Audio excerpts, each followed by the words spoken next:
My name is Gary, and I am 15 years old. With me is my friend Melanie, and we are part of the Expanding Children's Participation in Social Reform project by 4 child-focused NGOs in the Philippines, namely World Vision Development Foundation, Christian Children's Fund, Plan International, and Erda Foundation.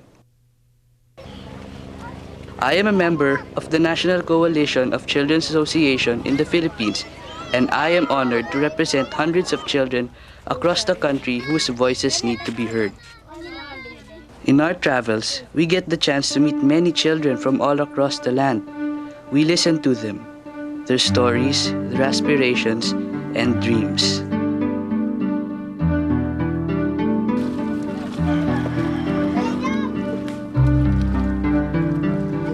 One group of children who have deeply touched our hearts are the child workers.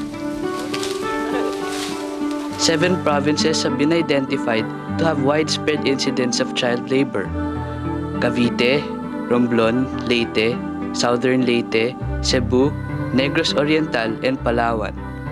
Melanie and I would like to share with you their stories.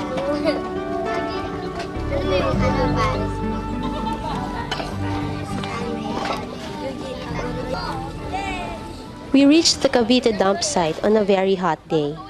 It is right beside the cemetery. The fumes are all over, slowly eating the child scavengers. Yes, it's methane gas produced from the mountain of garbage. It is not only dangerous to the health, but it is also a great danger in starting and spreading fire. One scavenger told me a house was eaten by fire because of the fumes.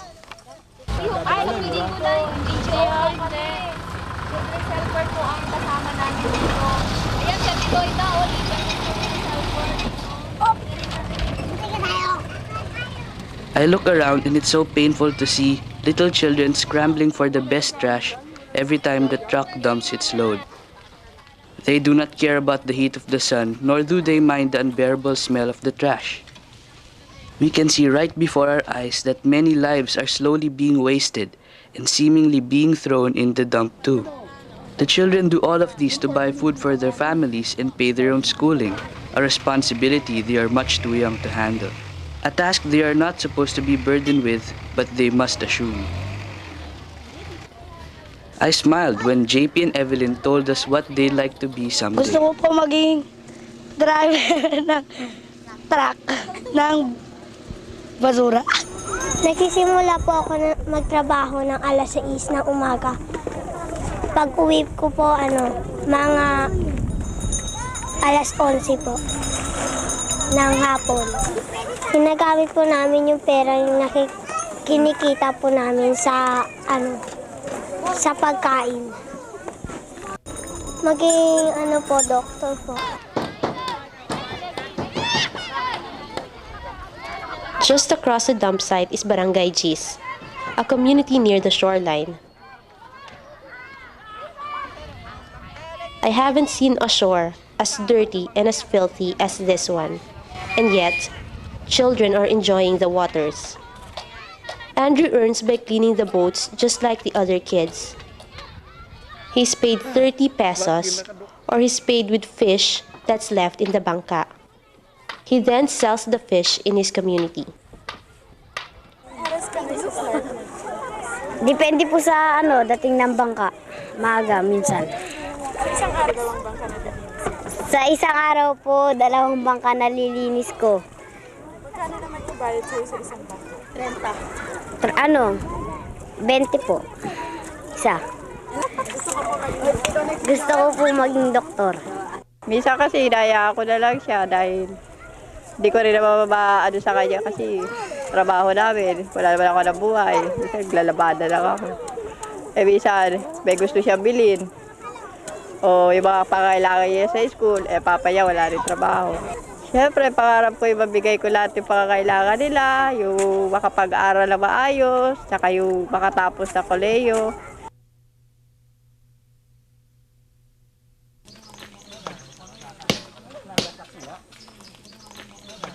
In Romblon, the time and the effort a child would exert to go to work is already heartbreaking.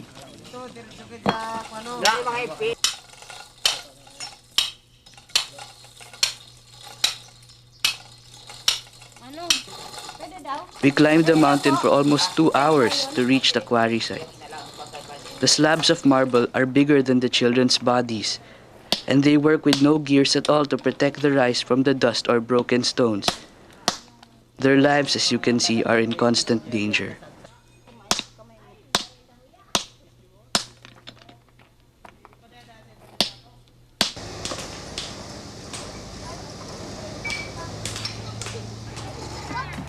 It's amazing to see that despite the hard work, children manage to smile and most of them are actually happy. Maraming beses na po napupukpok ang kamay ko. Naawa ako sa mas bata pa sa akin dahil hindi pa oras na magtrabaho sila dahil maliliit pa sila. Kawawa sila kung may magkakuan sila sa mga disgrasya. Parents fear for the safety of their children in the quarry site and would always want their children to be in school. But due to poverty, they seem to have no choice. Gusto ko po yung yung mga anak kong makatapos ng pag-aaral. Kaya lang wala kaming pantustos eh. Saka yung wala kaming pang mabigat yung hanap buhay namin eh. Ng panganay kong anak, dito na na-aksidente, naipit ang marmol. Tapos, pag kuha nila, wala nang buhay. Hindi na nakaabot sa ospital.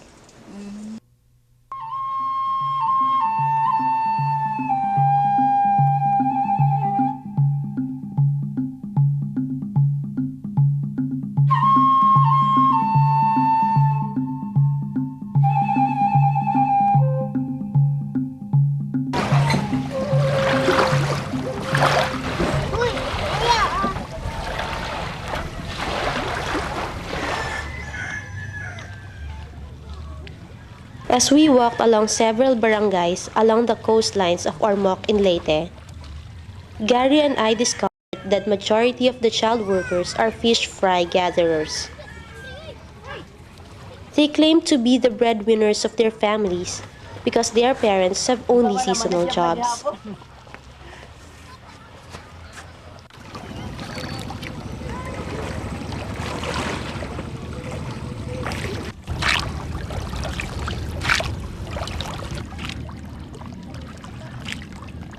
Most of them have dropped out from school, but expressed their dream to go back one day.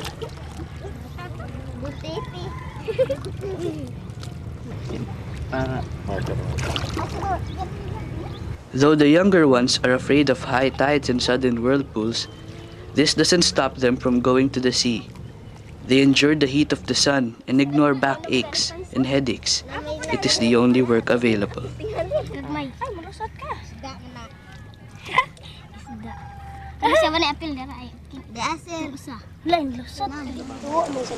Trabaho lang kay wa man may lain pangita diri sa amo ah. Di man ko gipugos ako ra man kay para na kay kwarta. Man mi hapit ipalit og bugas. Dili pa may mga mga tunami. Sa Manimilya. Kung may pagkaon maglungag paniud to na lang mukaon. Manginhas mi nga timan. Kuan init ganing kuan mi kanang inig uli. Hilanat dayon mi. Kay wan init man. Kaya magsuka.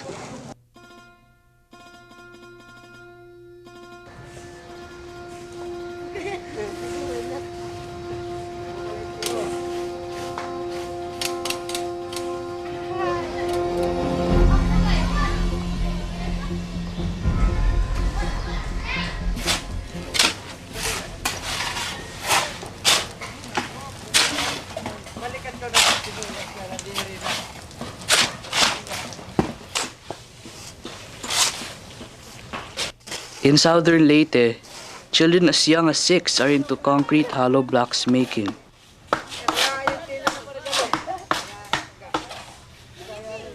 The older ones do the mixing of sand and cement. The little ones do the piling of the blocks. Most of the child workers come from big families and are very, very poor. Mahirap lang kami. Wala namin kinakain. Napilitan na kami trabaho. Kakasakit yung hawak namin, hindi na kami nakakalakad. Yung maliit pa, pinipigilan ko. Baka magkasakit yun. Lalo akong mahirap, wala akong pambili ng medisina. Yung isa ko, napatulong ko kay para naman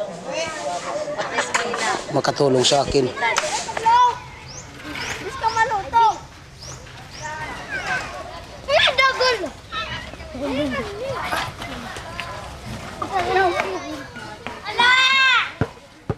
It is sad because the parents and the children aspire for something better, but there seems to be very little that can be done or none at all to change any of this.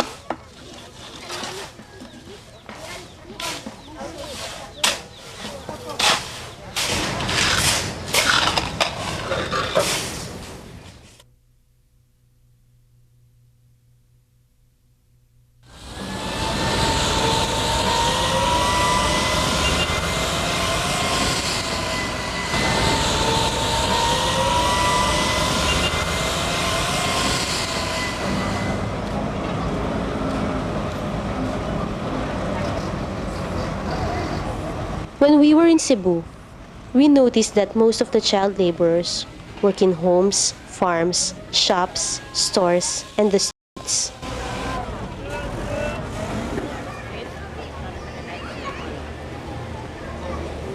Most of the problems encountered by these children are being absent or late in school.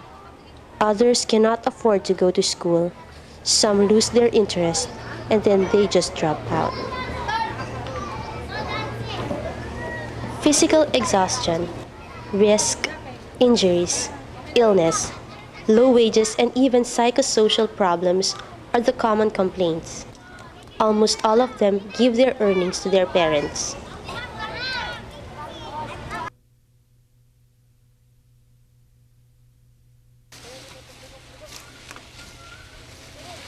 Thousands of child workers are in sugarcane plantations, deep-sea fishing, and fish fry gathering in Negros Oriental.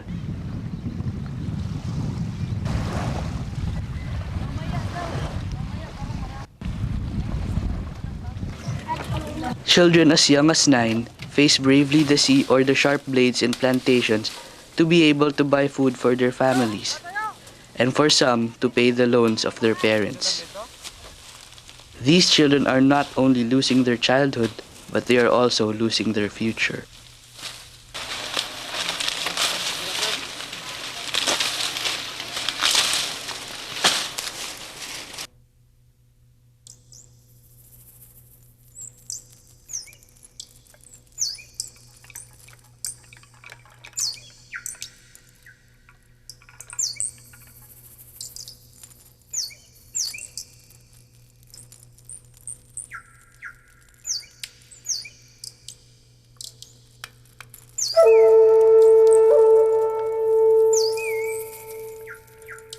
In the last stretch of our journey, we were witness to more children being deprived of education. More children being deprived of their right to play and have fun, and they are being deprived even of growth. They are the Almasiga gatherers of Palawan.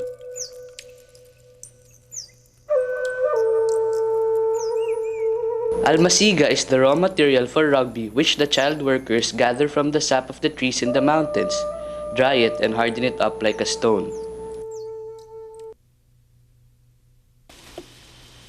What is incredible, each child can carry about 10 to 55 kilograms of the dried up rubber material from the mountains down to the lowlands, where these are sold at 9 pesos per kilogram.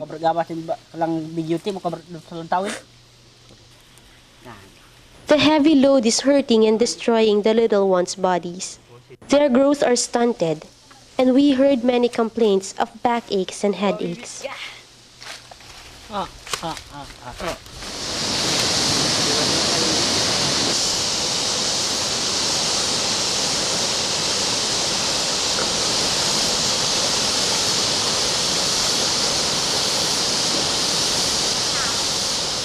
In Mount Maruyog, where we saw the Almasiga gatherers, We also witnessed children being used by illegal loggers.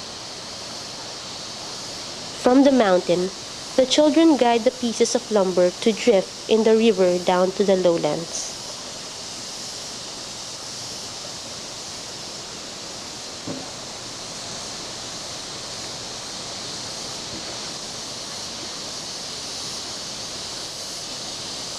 Ignoring the slippery rocks and strong current of the river, these children are risking their lives for a pay of 2 pesos per board foot.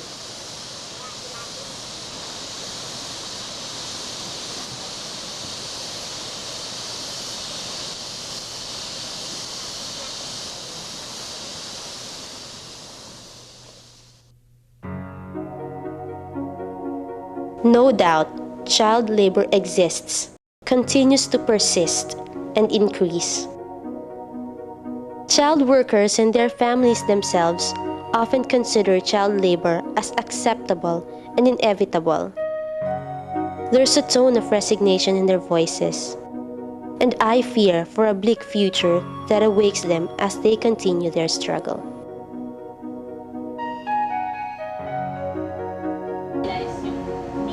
To address this problem, the National Coalition on Children's Participation embarked on the initiative against child labor in the 7 identified provinces.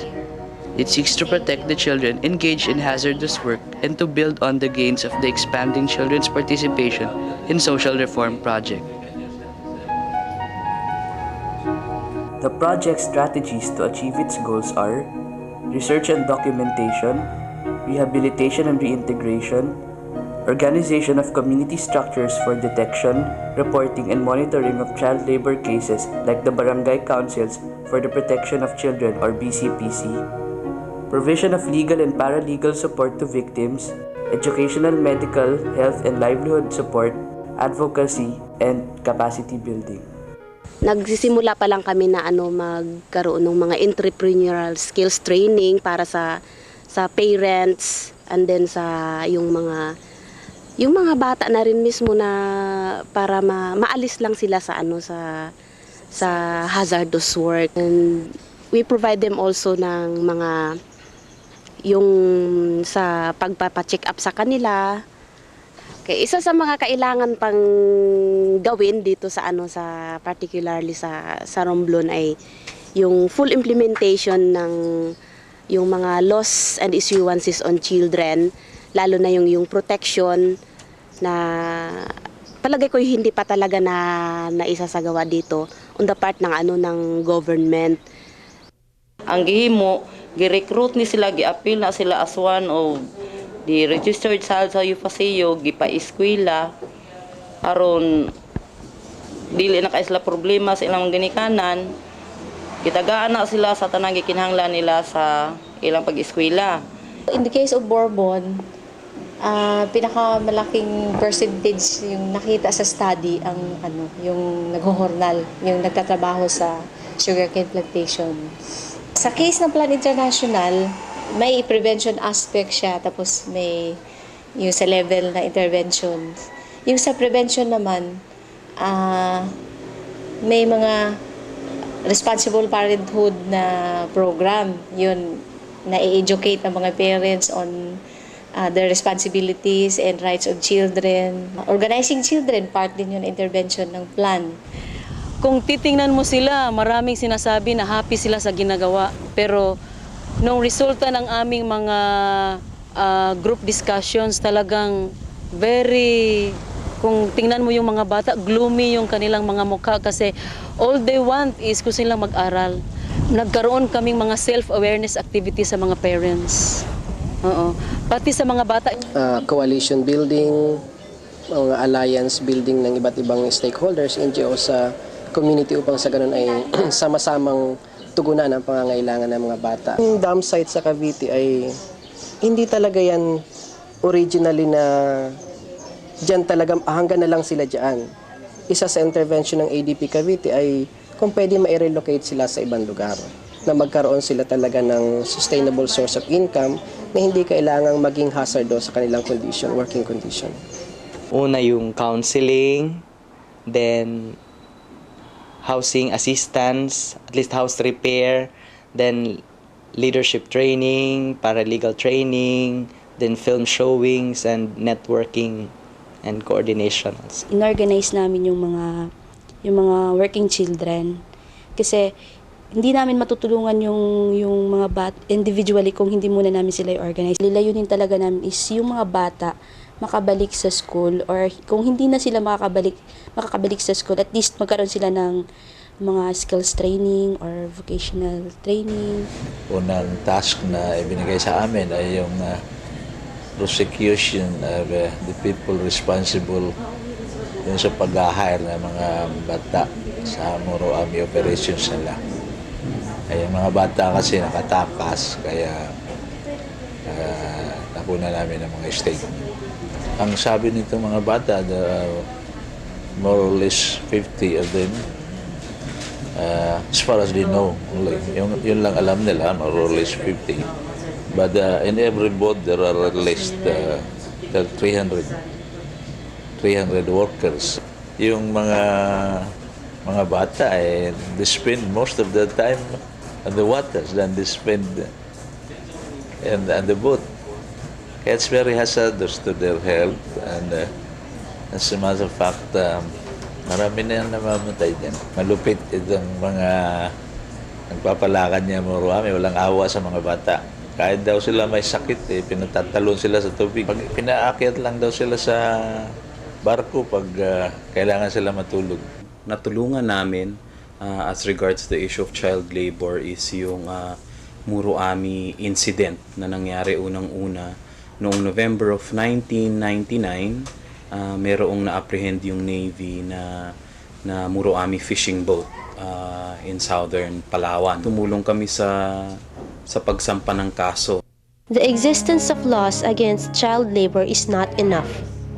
A clear direction and framework for program interventions is needed.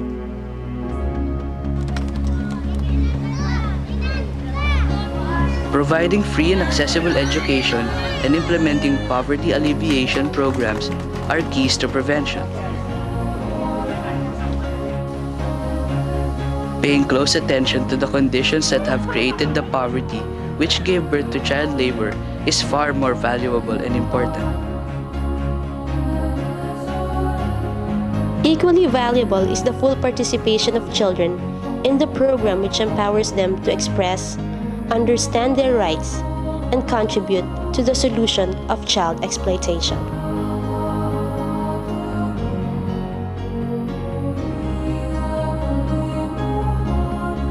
Let us all do what we can do now to save us children, help us grow, develop, and have a future that realizes our dreams.